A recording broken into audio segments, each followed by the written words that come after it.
Hello Anna. Hi. I believe these were going to be in a show coming up, and they are going to be. Yeah, that's correct actually. They're destined, or were destined for a show at Decor Arts in Margate called Queerantology. It's curated by a colleague of mine, and Queerantology being the study of seeking knowledge through sort of readings, or which sort of questioning things and searching for answers. And there are three of us in that show. The show was delayed because of the pandemic, and these pieces were kept in their boxes in my studio. The show's now going ahead in July, but I thought it would be really interesting to sort of let them come out, if you like, when I knew this show was happening, and come out onto the wall to sort of, I suppose, test out really how they feel, especially with regard to the fact that they were made prior to the lockdown as well. How has your work changed in the time of the lockdown? I think you mentioned to me that you've been working with watercolours. Yeah, I mean, I'm sort of working alongside, I've been working for the past 5 to 10 years with plaster, particularly over the course of my doctorate. I developed this sort of process of pouring plaster and working with the sort of inherent qualities of the fluid plaster and falling on a flat surface where material is laid down or is there from other casting processes. I can talk a bit more about that in a moment. And I was interested to see, during the lockdown, I was going on lots of walks, as I think lots of people were, and I was retracing my steps every day, and I wanted to kind of start to use another process which used liquid, so I thought watercolour would be quite interesting, so watercolour and paper, and work with the idea of these stones that I was finding, fossils and stones along the tracks, and sometimes they're embedded in the tracks, and fixed there at a point in the cracked earth, because there's no sort of rain or disturbance in terms of the soil moving, where people's feet would move it more when the weather was more inclement. The weather's been very dry, and then in the evenings the sky has been really beautiful and it's changed quite a lot. So I was sort of retracing these tracks and picking up some stones and leaving some where they were embedded. I mean, I had this kind of methodology that I wasn't going to take anything like the stone unless it was already on the surface. So I started to become interested in the sort of the things that were embedded and the things that were raised above the surface of the ground, and that in relation to the changing colour of the plants and the skies. So alongside that, I've been continuing to work with the plaster material and making a series of sort of sculptural pieces that are going to be part of a large installation. Again, connected to this idea of sort of stones turning. It's the stones of, I've always sort of collected fossils and stones, along with other things actually, but I'm just really interested in this idea that they have come through a long process, and they're quite ancient, and they have lots of different material that has sort of come together at a given point in time. They sort of cling. I'm kind of quite interested in this idea of things clinging together at a point in time. I often work with the idea of things clinging precariously together, that be the colour of a sky that might appear in the surface of a piece of work, or actual cement or sand material that might have been embedded just because of where the plaster fell and how wet it was, and that it sort of gets sucked into the surface. Because the the plaster falls on the surface, the casting surface, and then the material that's there gets drawn into it, really. So none of the surfaces are added, they're all formed rather like a stone, or if a fungi grows out of a tree stump, it'll grow kind of around a slit in the bark. So I like the idea of that symbiosis of materials kind of coming together that say something about, I suppose, a fixed point in the sort of continuous flow of time. So has the lockdown affected your way of working? Has it, perhaps doing the watercolours, has this changed the direction for you in terms of investigation? I mean, I think, interestingly, I by and large have worked with the wall-based pieces, actually, of sculpture. And interestingly, I made a piece recently which was for the Made with Shirt Cross Lane project. And that was the first sort of floor-based, resolved piece that I've made. And I think walking along these tracks and thinking about walking in the ground and that surface of the space, and the watercolours, working with these stones that are on the ground, that's encouraged me to make this new body of work that is actually floor-based. So that's a kind of quite an interesting, it almost seems like an obvious shift, but actually having worked mainly with wall-based pieces, it's a bit of a change in direction for me, which I'm exploring. And so thinking about using that area of a space for installation as opposed to, as I previously used the walls. I'll just maybe talk a little bit about the curation of the show. It was really lovely to work with you. It's great to work with you as well. Thank you. It just fell together really nicely. I felt that there was just a natural synergy with all the works. Somehow they just really quietly linked to each other. And it's interesting, isn't it? Because we didn't have, although we had lockdown, we didn't have a brief per se. I think what's been interesting about the way that it's come together, like you say, a synergy, is that we invited people to select one or more works, but I think the way that, you know, certainly you and I have approached allowing people to bring their works in and almost sort of have a feel themselves for which of their works fitted. So although it's really difficult and virtually impossible to curate with artists in the space, I think we've found a kind of balance where we've allowed them to come into the space and sort of welcomed a sense of them feeling it. I think that's in part where that synergies come from, I think. So yeah, it's been a really interesting show.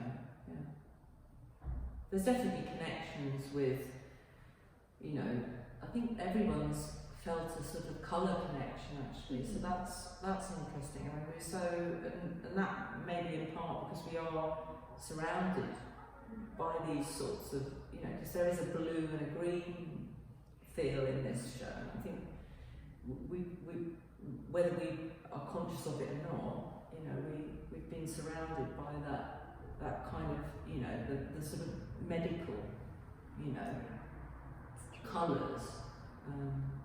And also the outdoors, I think everyone's utilised that time in perhaps walking and observing nature in a very critical way almost. It's been quite a medicinal escape from all of this. And, you know, you mentioned blues and greens and, you know, the skies being different colours and, just nature being a slight escape. It's so much more part of our sort of daily routine than it was previously. Definitely. People would have been commuting and not Absolutely, yeah. So, Yeah, they wouldn't have been having a lunch break walk. For example, that I've been doing, that's where I've got a lot of my inspiration from, having my lunch break walks. Yeah, thanks for being with me. It's been great, Chantal. Thank you.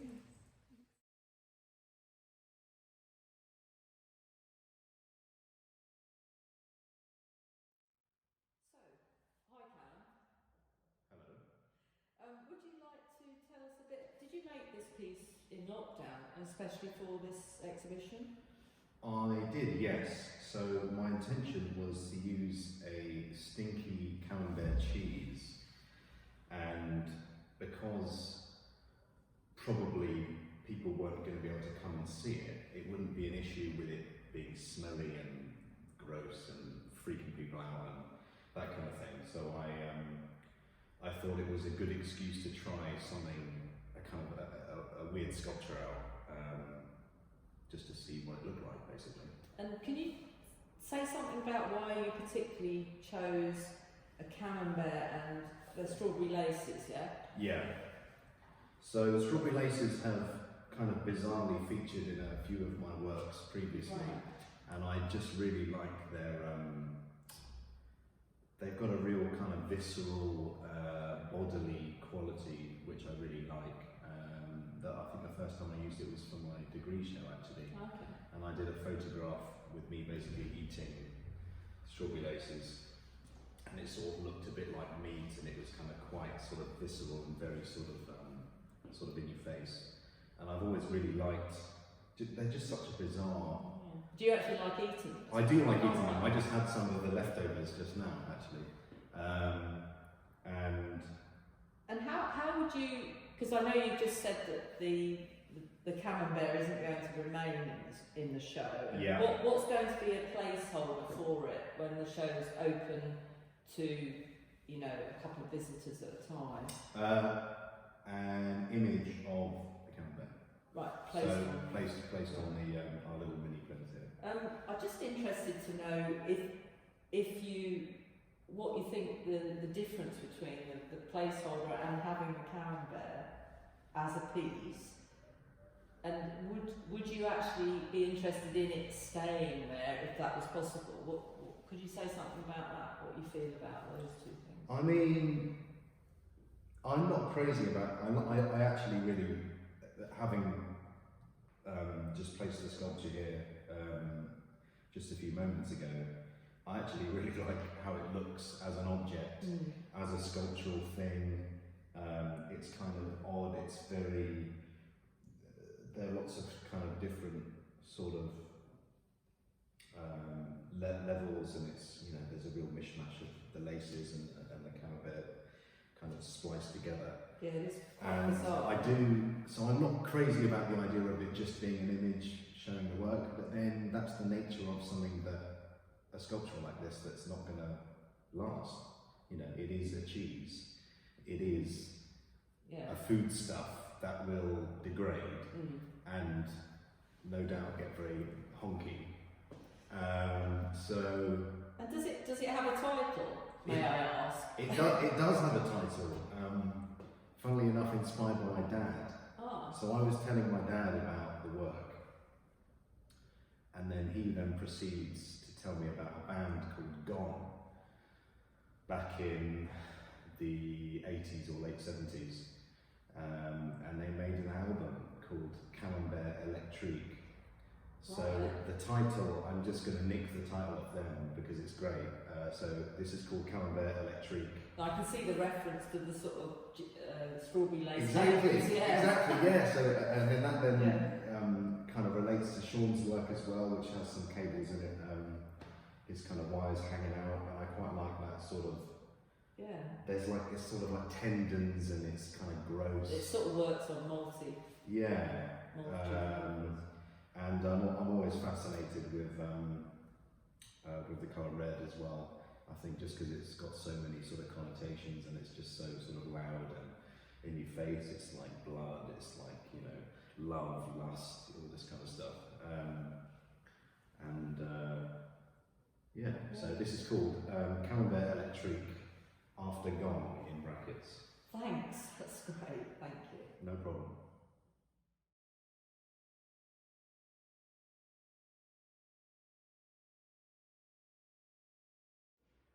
Hi Chantal. How are you? I'm good, thanks. So I'd like to ask you a bit about this painting and the work that you make generally, really. First of all, I'm going to ask, did you make this painting during lockdown, actually? I did, yes. It came after pieces that I made quite at the start of lockdown, which were much smaller, Okay. and I had the idea to make something along those lines, but in a larger scale. So what inspired you to start making those smaller pieces, if I can ask? Back then, just not having space, so I think this was a little bit of a breakthrough for me, a bit of it's freedom in a way I could come to the studio and work on a larger scale again. So in terms of so you work with, is it pigment or oil? Pigments, I usually work in oils, but I've recently been working with pigments, powder pigments, and it's the drying time obviously is a lot quicker. So Can you tell me a little bit about the process of working with the pigments on this board, is it? yes, it's ply. I mix the pigments up quite quickly, prime the board before, and in quite a thick way actually. The priming is quite I spent quite a long time getting it ready for the paint. Is that a sort of, because you talk about getting ready for the paint, I thought that was quite a nice thing that you just said.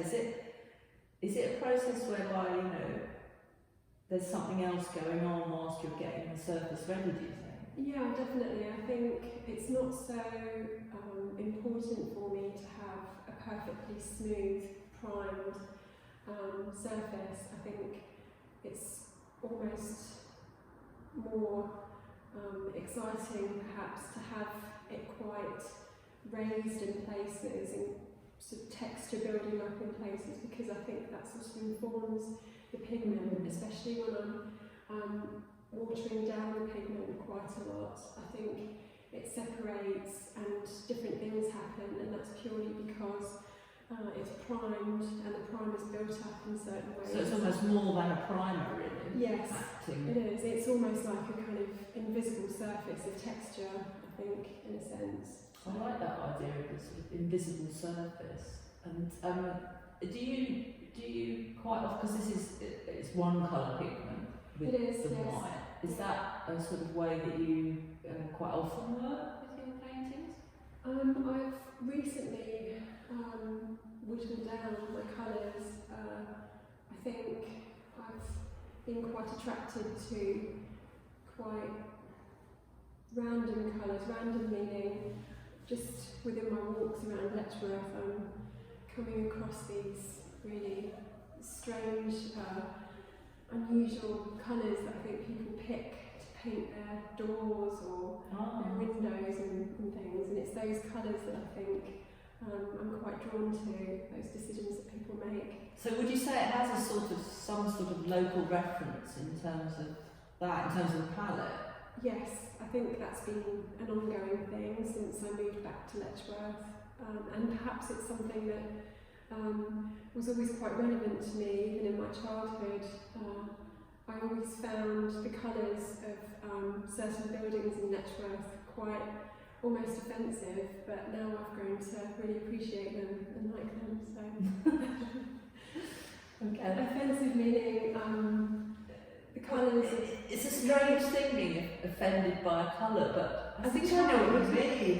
It's sort of like, it's a sort of very personal thing, isn't it? It is, yeah. I think specifically when I was a child, growing up in Letchworth, there was the colour that they've painted it now actually is the outdoor swimming pool, Lido. It was the shutters were painted in this quite gaudy blue, and I used to just think back then, it just seems so old-fashioned. It it doesn't seem up to date. And how was I even thinking about it back then is so strange. But now I look at it and I really love that colour. I really think it sets a time for me. So yeah, I've come round with it. So. Well, thank you very much. Thank you. Thank you.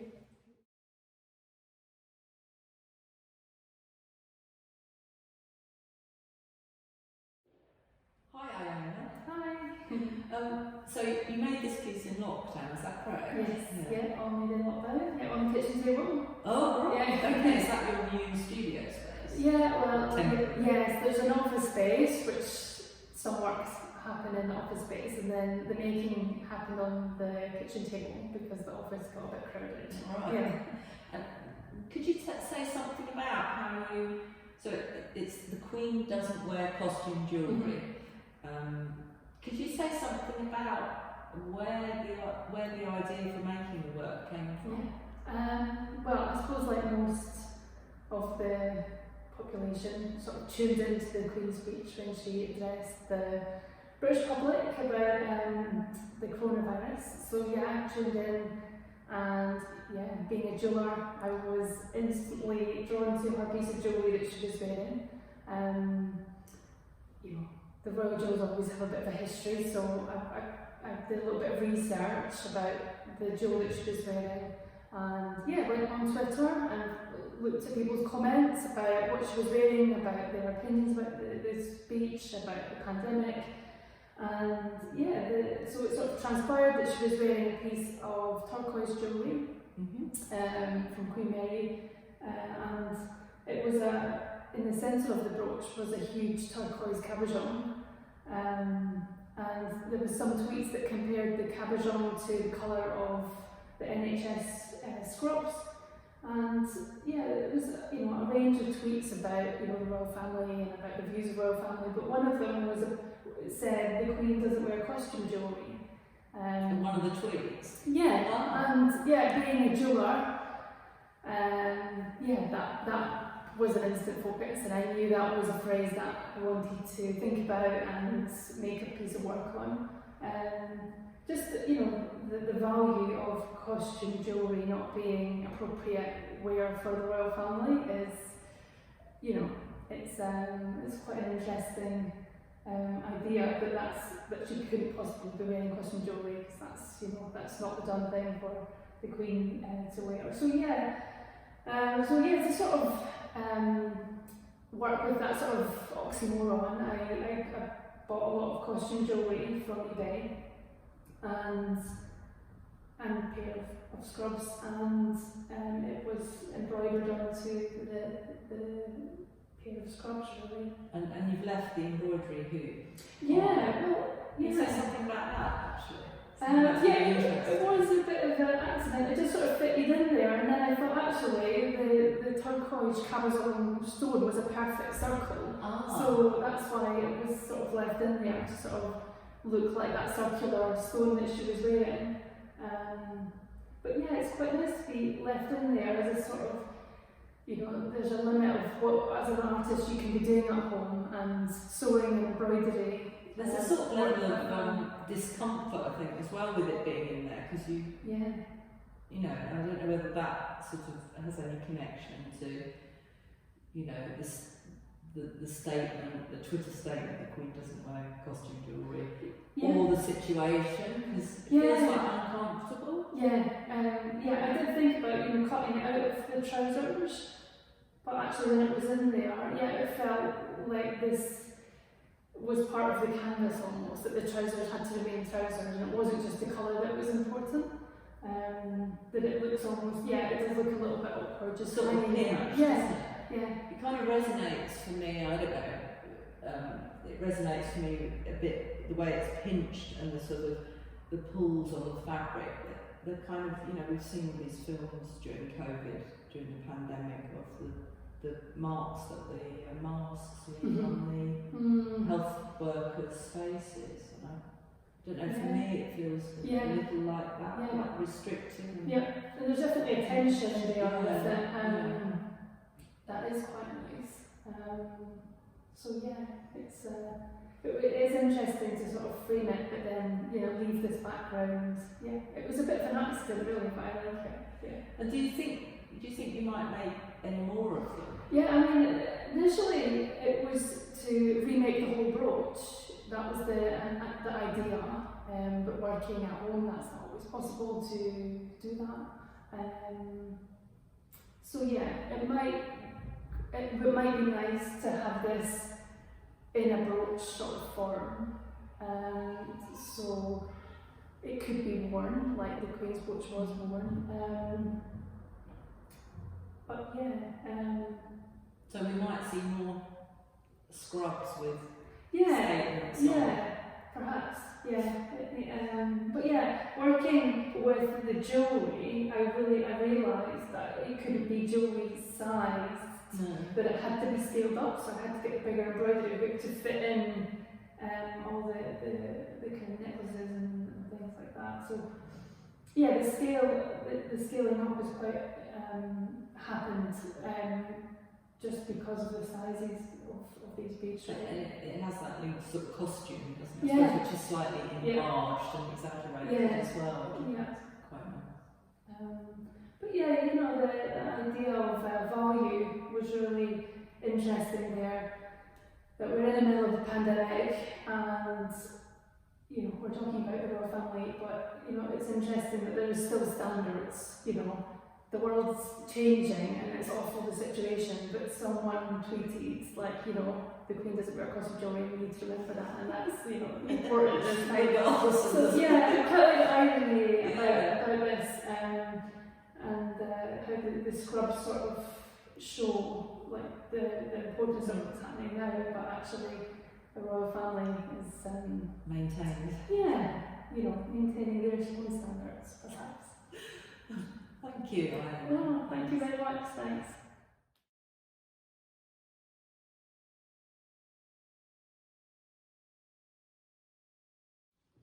So, hello Jack. Hello. Would you like to, so did you make this piece did you actually make it for the exhibition?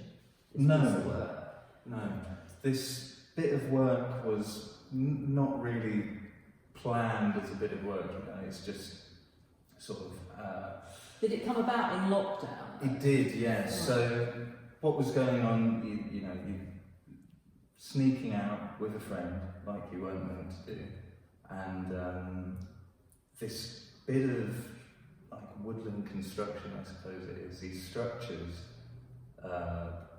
which were made. The first one, so this is number 2, the first one was a shrine to my granddad who died during the lockdown. Okay. So is this local? This is local, yeah, this is made in the Common. So for those of you who don't know what the Common is, it's a bit of woodland and it's a nature reserve. And we spent a lot of time there. He helped me, Richard, who's in the picture, he helped me build these structures, which were a way, you know, you could call them sort of boredom stacks, as it were, because it was a way to become productive in a time where you So felt... they kind of mark time, really, as well. Yeah, they do.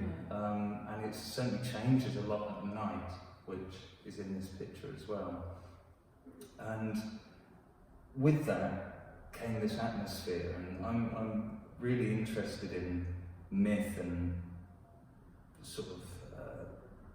you look at places like Stonehenge or even ruins such as Hadrian's Wall and stuff like that, and the people who made it had their stories, but I think it takes on a different role from an outside perspective, like this structure does. And there's something really interesting about coming across these random,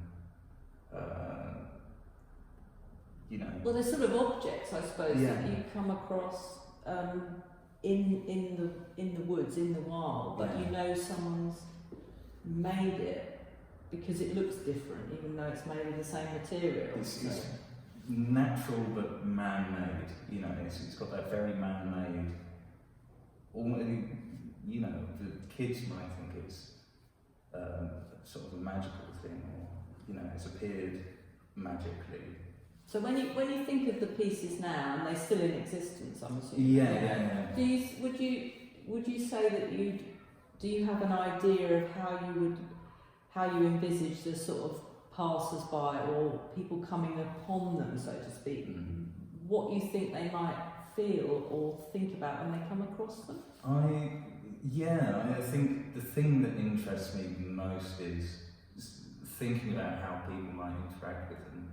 I know the smaller ones seem better days, but it's still standing, which is really interesting. And that personal value of building those structures will have a different value to, say, the kids or the parents or the random guys going and having a campfire near it. And it takes on these different meanings, or it might be meaningless. Either way, it still acts as this space to have things occur. You know, it's almost like we've made a stage, and these plays for play individual sort of mythologies, really. Yeah. And this photograph is from our own fooling about and sort of lucid play. You know, I think we sit there so many times just drinking beer and smoking spliffs and stuff. So it's all it's recreational, but also a playground as well. And this picture is really interesting. Why I picked it was, you know, the interesting asymmetry of it and the gestures that Richard's making. This gesture here, pointing up to the heavens, and then you've got the moon in the distance, almost like a spotlight. So when I talk about it being like a stage, sometimes it's got all the mechanics of a stage, and that's what's really fascinating about in it. primitive material. Yeah, and it is something so simple as well, site-specific, simple, and engaging, which you can't do in a gallery space in the same way. So it's quite interesting now being a white square. Yeah. And seeing that engagement. Well, that's interesting. I think that you've chosen to place a photograph of a particular event at this point, rather than put a pile of sticks in a gallery. Yeah. That speaks volumes about what it actually is. And it's an invitation to a personal experience as well, even if it's very, subdued personal experience, which I think is really nice. And it's just in that playfulness, there is a sort of sincerity and seriousness to it as well, which is nice. You know, if you've ever seen The Lighthouse, it's I'm the wiki and he's, the other guy, and we're all going mad, and sort of weird things might occur in this space, but it might occur differently for other people. So certainly resonates with the lockdown experience. Yeah. So you could argue that movie came out at the perfect time as well. It's fascinating, and the painting that I've done to accompany it, I did before the lockdown, like maybe 2 years ago, and it's that same.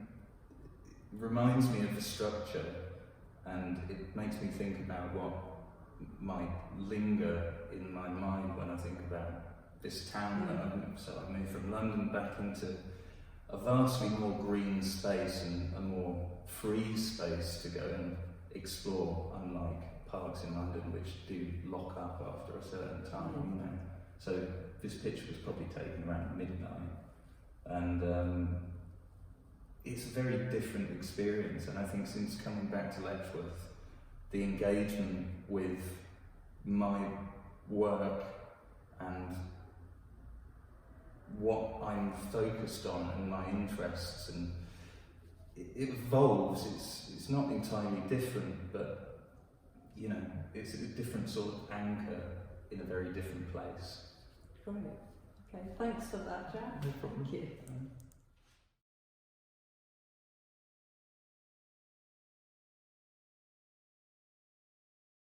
Hello, Louise. Hi. So would you like to tell us a bit about this painting and whether you made it in lockdown and whether it's part of a series or... Yeah, I made this in lockdown, so I stopped working in the main studio here at Eastcheap, and I had a very reduced shed studio, so I had to start working smaller. Actually, I did manage to make quite a reasonably large painting within the series. It is part of the series as well. Yeah. So it's it's made in lockdown in my shed. Yeah. Does it have a title? It does actually. It's called Aces High. Yeah. Can you talk a bit about that at all? Yeah, of course. So the original imagery for this came from a still from a film called Ace High, which is like a cowboy. It's like a western film. Okay. And the best thing about the film was the cinematography. It's really beautiful, and within that there was like a shot of these really strange objects in the landscape, and it was shot in southeast Spain, which is a very arid desert landscape. And these objects within the landscape just really popped out and looked really unusual. So the imagery kind of popped out at me from the film. When I googled the film to research around my image that I was working, Aces High has another meaning. It's like a psychological term as well for if you have like a lot of really terrible things happen to you when you're younger. It's kind of like a test to see like how bad your childhood was in a way. So I'm not getting that quite right. But so it's sort of linked to trauma. The title. It is, yeah. Did you make that connection with the sort of lockdown or not? Or am I reading something else into No, kind of, yeah. I think a lot of the work that I do maybe has like dual meanings within it, or it might come from a certain starting point, but then as it develops, a lot of the work tends to have a lot of dual meanings, a lot of things come into it. But yeah, I do think like the overall atmosphere of the series of work is definitely one of maybe discomfort. Yeah. Right, okay. Yeah. And I know that you've got, from other things you've said about previous work that you've made, that you have a kind of like a way that you make work, like a working process. Could you say a little bit about how that is manifested itself in this piece of work? So I notice in the foreground there's something quite interesting going on. You mean this pattern here? Yeah. Yeah, so pattern for me in my work is quite important. It comes out, it's always been there. And then I suppose it's become more randomised, the pattern, or deliberately randomised. So here, would you like to say how I made this? Would that help? Or? Feel free to tell us, or it's just about the sort of process that you go through to get that kind of I suppose it's what I'm seeing is a kind of a contrast between a sort of random or sort of chaos with pattern, and then this sort of quite rigid kind of pattern in the sort of these structures, which we're not quite sure what they are in the midground, really. Yeah, well, definitely. I think that's like a feature of my work at the moment, which is like randomised pattern alongside like drawn line or some kind of systematic drawing of some kind. So yeah, so it has. It seems like there's a kind of systems approach. It's sort of there seem to be sort of systems. Yeah, I think. Work. Well, I think that like sometimes what I do is use randomised number generators and things like that to create patterns. Or sometimes I'll just use like random methods, like just basically chucking seeds on canvases or knocking the canvases a certain amount of time to scatter seeds, which is what I've been doing more recently. Yeah, I suppose when lockdown happened, I found it like really hard to continue working. So I found like using them kind of techniques to just carry on just making, not having to like really have too much of a thought process involved in it. Was really helpful, but that's not just what my work's about. My work's not just about generating like random patterns from number generators and things like that. Yeah, I just find there's lots of. It more seems like it's it's a way that you can sort of give a sort of create a methodology for making these images, which are like landscapes, or they do have objects in them that seem almost recognisable. I mean, I don't know. I looked at it and thought of, you know, beach huts or beach, you know, windbreakers, and when I saw it, but at night, and I thought that was quite interesting. But it may or may not be that. But. Well, I think that what interests me about the imaging a lot is that it is kind of a bit, it's kind of sitting in this area where you aren't quite sure what it is, and I think that's one of the things that really appealed to me about this, is that, you know, I thought when I saw it, beehives in the landscape. Other people says they're windbreaks, or like you say, like some kind of huts and things like that. And I think that's quite deliberate though in the execution of the work, is that I think that comes across, that it is deliberately ambiguous, if you like. And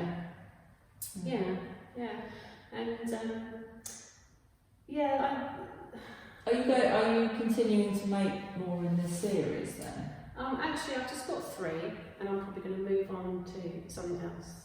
Yeah. So this is one of 3, and there's a large one, and then there's another little one. So but I'm not quite sure. You know, I'm not really quite sure. Okay. We'll see.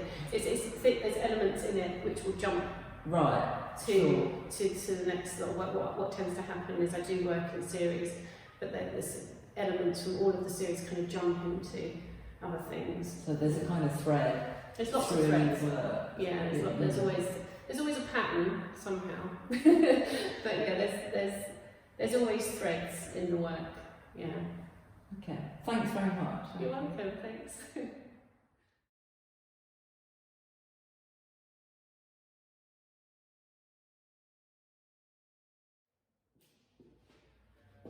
So hi, Sean. Hi, Anna. I just wondered if you could tell, did you make these 2 works in lockdown, or? This was pre-lockdown. I've got a floor piece which was started just before lockdown and was kind of left in transition completely, and then this piece here was during lockdown. So this is the most recent? That's the most recent, yeah. And how, can you tell me a bit about how you came about, because there's a bit of there seems to be a bit of a shift from the white piece to this green piece in terms of the sort of materiality. Could you tell me a little bit about how you came to make this green piece, and or if you'd like any connections between that and the white piece?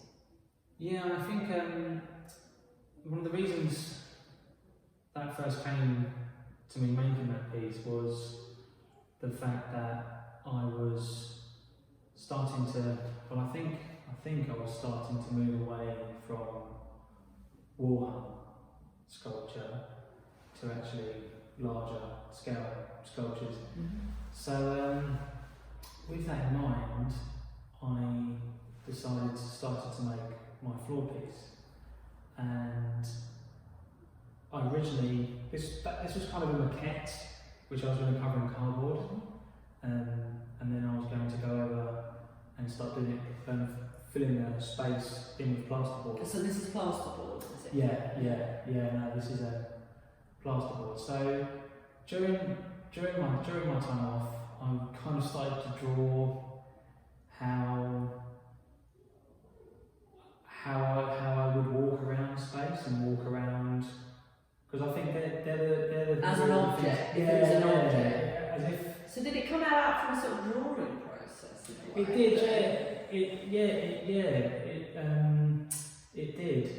It did. I was originally thinking of angles, corners, turns that I was trying to envisage, and I couldn't really draw that. So I decided when you say angles, turns, and you couldn't draw it, that sounds quite interesting to me. So is there something specifically you feel about angles and turns in a space? Is there a connection that you have with that? Can you say a little bit more about that? Yeah. Because, like, for me, sculpture and architecture are so closely knit. You know, it goes back to growing up in Stevenage, Newtown, it being a town that was built within 5 years, and architecture wasn't really there organically. It wasn't like it was a. It didn't sort of evolve. No, it didn't. No, and I found the idea of that confrontation where when something's quite invasive, a building's invasive, then you have to kind of deal with it. There's no negotiation. So I kind of look around those things, how, you know, for example, someone does a hotel outside the road, and all of a sudden there's scaffolding poles, and there's a normal. Because you work in those kind of places as well, I think, don't you? Yeah. I'm a wall and floor tiler by trade, so I'm usually in spaces where they're trying to find their own negotiation of place, and they're just in that moment where they haven't fully taken control. There's still a sort of compromise though. There is, yeah. And like you say, negotiation. Yeah, and I think it's that place which really gets me, and then that draws back to the materials I use. This is obviously like your rawest plasterboard. These are things and materials that I'm really used to using. I usually tile on top of them, so I guess there's that. I guess you can't help where you work or where you're from. Your work, my art kind of speaks from where. Well, I suppose you're acknowledging, aren't you? Yeah. The things that sort of make you think, really. It's interesting the colour of it as well, because it comes like that. I'm assuming it's not added colour on it. No, it comes like that. There's a blue, there's pink, and there's obviously grey. So, but I seem to keep pulling my work back in terms of doing things to it. It's a sort of paring back. There seems to be a paring back. Yeah. I think it's interesting that it's an observation I'm making. I don't know if you can say anything about it, but in terms of the fact that you've made that during lockdown, and it has that at once institutional colour, but particular institutional, hospital, school. You know, it resonates for me. You know, in this current time of that as well, because it's the green actually. Yeah, no. So I didn't really. I think like for me during this time, lockdown, things left. There was a lot of jobs I just left.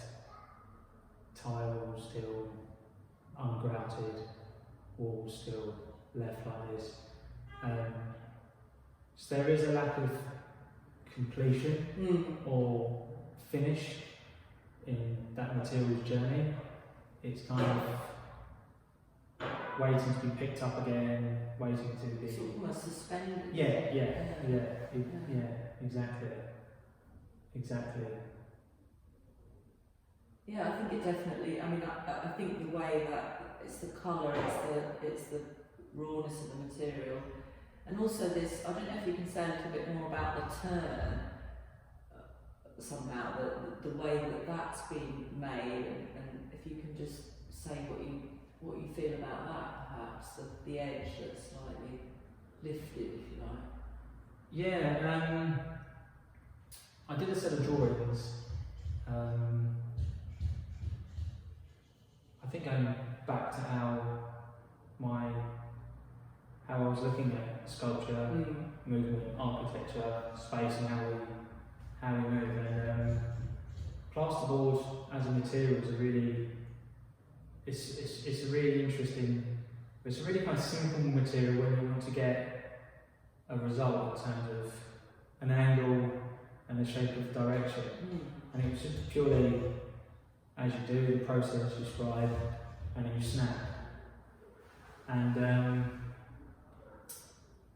yeah, so I think that was. And this isn't snapped, it's sort of almost It's through. left, it's snapped but not cut off, so it kind of chimes with that kind of state of flux. Yeah. There's a which Between one thing yeah. and another defined direction, really. So this piece of work you talked a bit about. It's sort of, it's part of a drawing process, but and we've discussed that. Obviously, we can see its connection to painting, and sort of formal aspects, composition. I just wondered if you wanted to say anything about that in terms of this piece. Yeah, I think purely the scale and the shape of it does lend itself to painting, and also with my drawings, how I draw. I sometimes draw the sculptures first in a way. It could just be the size of the rectangle and maybe like a loose line to start off with. But yeah, I feel when you're using these materials and they're so in such a reductive form, you can't help but try to create a composition and be kind of selective on what the materials and how many going to kind of add. Because it is take really away. minimal in that sense. You've Yeah. got 2 screws. Yeah, for example, if I put 4 screws in, it would take away from the crease. So it's completely non-functional, because if I was to do that, it'd probably snap. So yeah, the screws there were to give it structure, but also looking at composition. But in terms of the composition and the screws, there's a kind of resolved, almost completed edge, and then this which is left in sort of suspension, so it's not fixed almost. So it's, there's that contrast, if you like, from one side of the object to another, which I think is quite interesting. Yeah, that's really nice. And I know when you just said it's quite minimal. I feel a lot with minimalism, post-minimalism. At first instance, it looks very basic aesthetically. However, when you've got something stripped back, you start looking at things.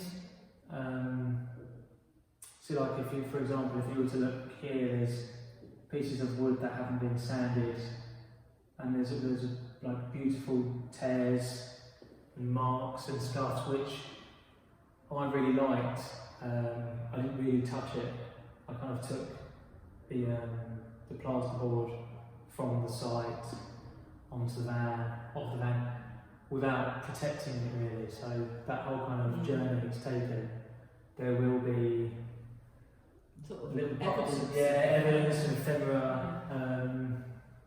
There's like a pool there. So I think that definitely. I suppose it allows you to sort of move into the space and notice those things, because there's not a sort of image coming at you in that sense. It's, Yeah, I feel like, maybe that's where my practice is going. Maybe there's so many things going on right now, I needed to strip everything back. I feel that might have something to do So with it really it. does resonate with The times, I needed some headspace, I needed a few singular things to be focusing on. I felt everything's so overcomplicated at the moment. It's been quite a relief. Yeah, it's been quite a relief. Yeah, that's really interesting. Yeah.